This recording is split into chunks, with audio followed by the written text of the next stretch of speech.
घरेलू gas cylinder, petrol और diesel की पर्याप्त उपलब्धता। आम उपभोक्ताओं को घबराने की आवश्यकता नहीं। कलेक्टर की अध्यक्षता में घरेलू गैस एवं ईंधन आपूर्ति व्यवस्था की समीक्षा बैठक। कालाबाजारी पर सख्त कार्रवाई के निर्देश। सभी नागरिकों से घरेलू गैस एवं ईंधन के विवेकपूर्ण उपयोग एवं पैनिक बुकिंग न करने की अपील। जी, हमारे यहाँ पेट्रोल और डीजल की सप्लाई या उसके डिस्ट्रीब्यूशन में कोई भी समस्या नहीं है। इस संबंध में अभी हम लोगों ने सारे पेट्रोल पंप ऑपरेटर की बैठक भी करी हुई थी और उनको भी अवगत कराया है कि दिशा निर्देश का पालन करते हुए वो सुचारू रूप से अपना काम जारी रखें। साथ में हमारे यहाँ जो LNG के सिलेंडर्स की सप्लाई है उसकी स्थिति भी सामान्य ही है।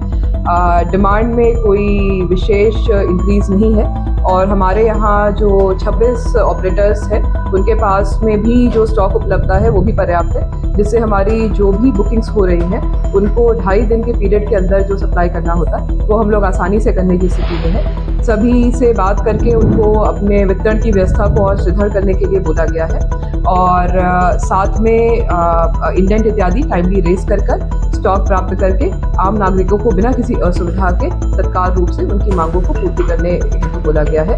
इस संबंध में हमने ये भी बताया है कि अगर कहीं पे कालाबाजारी इत्यादि हो रही है, डाइवर्शन हो रहे हैं, तो उसका संज्ञान लेकर हम लोग इसमें आवश्यक कार्रवाइयाँ भी करेंगे। SDMs को भी इसमें निर्देशित करा है कि डेली वो जो स्टॉक्स हैं उनका ओपनिंग और क्लोजिंग है उसको एक बार मॉनिटर कर ले, जिससे यदि कोई डाइवर्जन इत्यादि हो रहा है तो उसकी जानकारी हमें प्राप्त हो पाए। इसी के साथ में मैं सभी नागरिकों से भी अपील करूंगी कि स्थिति बिल्कुल समान है। हमें ज़िले को या प्रदेश को सप्लाई में कहीं भी कोई बाधा नहीं है।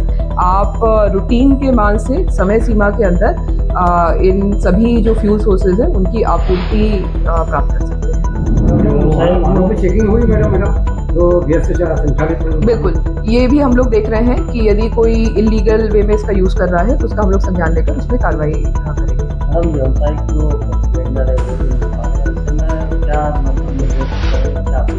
जी, इसमें बहुत ही महत्वपूर्ण है। मैं सभी जो हमारे केटरर एसोसिएशन है, मैरिज गार्डन है, होटल इत्यादि है, उनसे यही अनुरोध करूँगी कि अन्य वैकल्पिक सोर्सेज को हम लोग यूज़ कर सकते हैं, जैसे इंडक्शन इत्यादि है उसका हम लोग यूज़ कर सकते हैं। साथ में डीजल भट्टी भी होती है हमारी जो करीब 20-25 हज़ार की होती है और बल्क में उसके ऊपर खाना इत्यादि बनाया जा सकता है, उसका उपयोग कर सकते हैं। मेन्यू को भी एक बार पुनर्विचार किया जा सकता है। ज़्यादा ईंधन वाली चीज़ें रोटी पराठे से शिफ्ट होकर हम लोग कोई अन्य बल्क टाइप के मेन्यू है उनको भी हम लोग इनकॉर्पोरेट कर सकते हैं। तो थोड़ा विवेकपूर्ण निर्णय लेकर अगर कोई प्रतिकूल स्थिति बन रही है तो मेरा अनुरोध रहेगा कि उससे हम लोग आसानी से सामना कर सकते हैं।